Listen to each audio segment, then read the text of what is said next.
Hi! Welcome back to my channel. So today is room tour tayo sa Hotel Grace Resort. Anong itsura ng hotel natin? I-check natin. Yung front kasi, naka-check previous vlog natin, naka-shoutout na siya. Kaya hindi ko siya ipapakita. Basta, dito ang magandang hotel dito. Ayan, para check natin. If sa Kuluklabo Cafe, gamitin nyo ang coupon na I can suggest para may first time kayo may 60% off tayo. Ito ang entrance natin. Papasok natin yung entrance. Ayun pala. Katabi natin, nice to see you tayo. Hey, nice to see you. Ang convenience store. And then dito may Starbucks. Kung gusto nyo without a break pass, Starbucks kayo. Pwede rin sa nice to see you. Pagpasok nyo dito sa kwarto, Pagpasok niyo dito sa kwarto.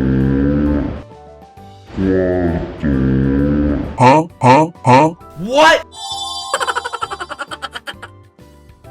11 ang feet ang front nila. And then dito ang mga hangball. Pagpasok mo dito, maganda ang view, ang mag-picture taking dito. Hotel Gracie Hall. And then pagpasok mo dito, dire-diretso na tayo sa elevator. Itap mo lang dito. Door closing. Tapos open na siya ng ilaw. Going up.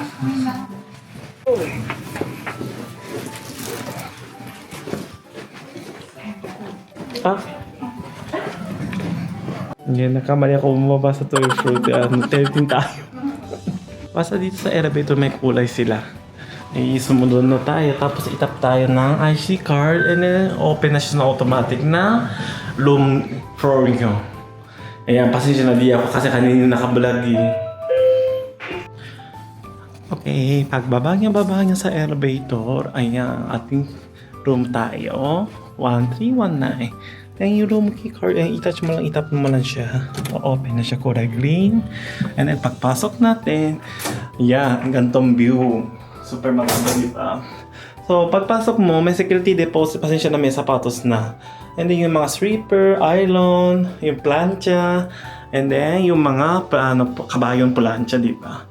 Then kaya syempre kung in case of emergency, evacuation plan natin andito, ito para yung ang kailangan. Kung gusto mo maglinis na make up the room, kailangan before place this card on the outside of the door by 12 noon. So before 12 o'clock, kailangan natin idikit sa loob na sa loob tuloy. Sa labas na pintuan. Pwede naman doon papalit ng towel lang. Diba? Tapos dito kailangan mo na ilagay mo ng card. Kung wala siya, hindi tatalab ng aircon. Tapos pag sa kabila mo, full body mirror na siya. Dito yung kuryente ng banyo. Mamaya na umpisa natin ang bathroom. Tingnan mo, bongga, diba? Super laki ng bathroom. Tubig is good. And then, ganito siya. Shower, bathtub. Parang dati na talagang Japanese. Kasi, may-ari nito Japanese daw. Dito yung exhaust tsaka yung pinto. Tapos sa likod na yan, meron naman sila na full body mirror again. Dito yung mga sanitize. Pwede gumamit na toothbrush. And then, face wash. Di ba? Yung sa baba na yun, meron sila na amenities coffee. Pot, tapos dryer, dito yung mga towel, diba? Tapos ito yung hand mirror din, meron sila pwede magtawag dun, dito sa mga mirror.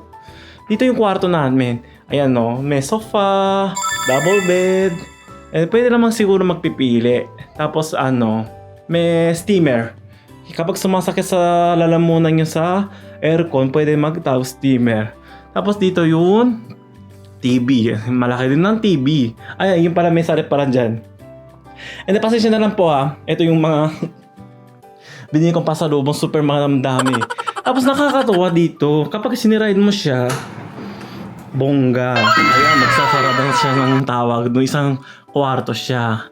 Tapos ito, nahirapan si Mama Jeff hindi siya alam ng kuryente saan. Dito tayo. Ayun pala, kailangan bilhin yung adapter na extension para tawag doon maganda. Kasi pagtapos, tinan mo, 2 butas lang siya. Itong saksakang isa lang, 110 siya. Tapos mayroon naman sila ng USB charger. Dito yung tawag ng aircon tsaka yung ilaw. Dito yung lagay mo, home. Kasi yung umpisa, ganito siya. In-English natin. Para yung first time na gaganto siya, i-adjust mo lang siya temperature, set temperature siya ng adjust, tapos yung current temperature na yun dito. Pwede naman Celsius and the fire length ba yun? Ipapalit. Tapos, ito yung on-off. And then yung pwede naman mode na auto, kunyari, gusto mo yung lamig lang, di ba? Tapos ito pala yung, saan yung ilaw? Na hindi pinatay ni Mama Jap ang ilaw eh. Dito pinutan mo siya, tapos light. Kung off mo siya na master off, lahat off siya. Master on mo siya, lahat on. Saan gusto mo magpipili? Ayan, di ba? Super ganda. Tapos may clock sila. Ayan, view ng hotel dito is, na yung kinuha ko, 13th floor ang na-assign sa akin. Ganito ang view ng Incheon, Seoul. Ano masabi nyo? Umuulan na to, di ba? Ito kinuha ko din sa hotel na to, Baya Clock tayo. Asan yung banyo muna tayo? Nakalimutan yung banyo. Puntahan natin. So, dito yung banyo. Open natin. Titirian! Japanese style ang washlet. Ito ang hinahanap ko. Tapos, nakalagay dito, pwede magtapon na toilet paper. Toilet paper lang na. Please only use toilet paper in the toilet. Diba? Ito yung pwede i-shoot dyan. Ito yung may wash move, bidet, tapos dry pa. May dry pa nga. Social na, diba? Ang ganda. Talagang nakaseparate din ang tawag ng toilet eh. So, nakauwi ako sa bahay. So, change na ba ang tawag doon araw na to. Hello, Sola! Pasensya na kasi di ako nag-shoot ako sa hotel doon. Ang makanong ibubuk sa Hotel Gracie Resort. Ano ba naman si Sora? Behave! Sit! My house! Mag-house ka muna. Dinala yung laloan.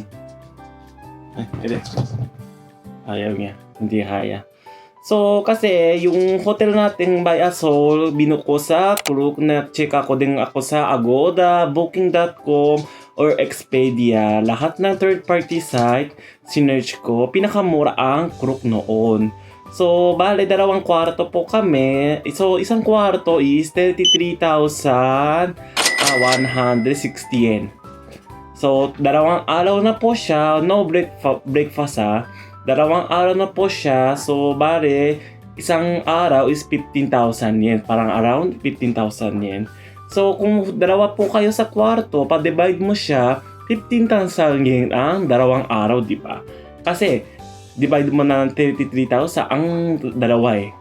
So, parang expensive din ba? Pero sa yung mga hotel ng Korea, nakikita ko sa yung mga Agoda or sa ibang third-party site na booking. Pero medyo expensive. Yung mga pinakamura is parang hostel or capsule hotel. Yung hindi siya kwarto ng tawag doon ng bed, di ba? Tsaka meron na naman ako nakikita na kasi next travel ko din ang Korea. Hindi. Actually, pupunta muna ako na by September is Pilipinas, and then susunod may balak ako pupunta sa Korea, babalik ako. So September is sure na po ako. So anong ginagawa mo? So nakikita ko, sinesearch ko din sa baya susunod na Korean vlog natin na hotel, yung mga accommodation. Nag-download ako ng tawag doon, Airbnb. Nakikita ko naman, maganda rin naman Airbnb, yung price niya parang ganun. Pero gusto ko magkakahanap din ako na magandang mura ng hotel. Kasi nakikita ko walang washlet. Talaga sa Korea walang washlet, no? Pero okay naman, sanay naman ako kahit walang washlet. Hugas kamay na lang tayo sa banyo, di ba? Dugong Pilipino no? Talaga, kahit kung may shower naman, pwede naman magtahugas sa tawag doon. Shower room, di ba? Hindi naman kailangan ng bidet, di ba? Kung may tawag doon, may tabo nga lang pwede. Yung alam ko, yung talaga nakastay ako sa Pilipinas, yung mga SM or sa Makati Square. Hindi hinahanda talaga ng tabo, di ba? Sa banyo pa, sa loob na mismo. Tumutulo pa yung tubig. Kaya, isa-search ko muna maganda. Ibay ko naman Ayoko din uliting-ulit sa Hotel Gracie Resort. Kasi, Sa Boracay kasi palagi ako Henam Farm. So September din, Henam Farm din. Pasensya na po kasi super maganda talaga ng hotel eh. Gusto ko din ulit may time ako, parang hotel tawag hopping.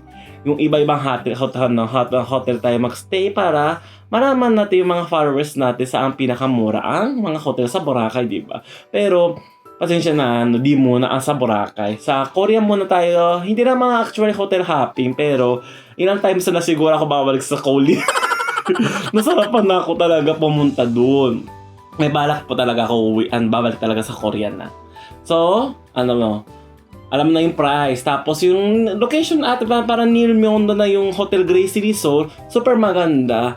And then nakikita mo natin yung hotel room, diba? Super ganda talaga. May washlet, yung banyo, tsaka yung toilet, tsaka yung bathroom. Naka-separate. Diba? So maganda talaga. Kung may budget po kayo, talagang I can suggest po kayo pumunta sa Hotel Gracie Resort. Kung wala tayong budget, nakakatulad sa akin, wala na akong budget. Maghanap tayo na cheaper maganda pa ng location and then maganda pa ng stay sa hotel ang makakahanap natin. Ayan, si Sorang Kulito. Hello! Hello! At saka ito pala, di ako nakashoot talaga masyado kay Mama Japan na tawag vlog sa Korea. Kung gusto nyo, naka-hambok siya dito. Ayan, pakita nyo na dito natin. Ito. Kung gusto nyo, i-follower mo sa TikTok, hanapin nyo. Dito yung lalagay ko ng tawag doon, ID niya. Kung sa interest po kayo, i-follow mo siya. Ayan tinan mo. Nagsasayo ng salamin. So, ayun natin this vlog nito. Kung nagustuhan niyo aking vlog, pakilike naman, subscribe at channel ko yung notification bell para notify kayo may bago po sa channel ko. Please follow me sa social media account, Instagram, Facebook, Instagram, TikTok, and Retreat. Maraming salamat sa panonood. See you on my next vlog. Matane. Ay, isa na. Matane. Without no regret, you got no love.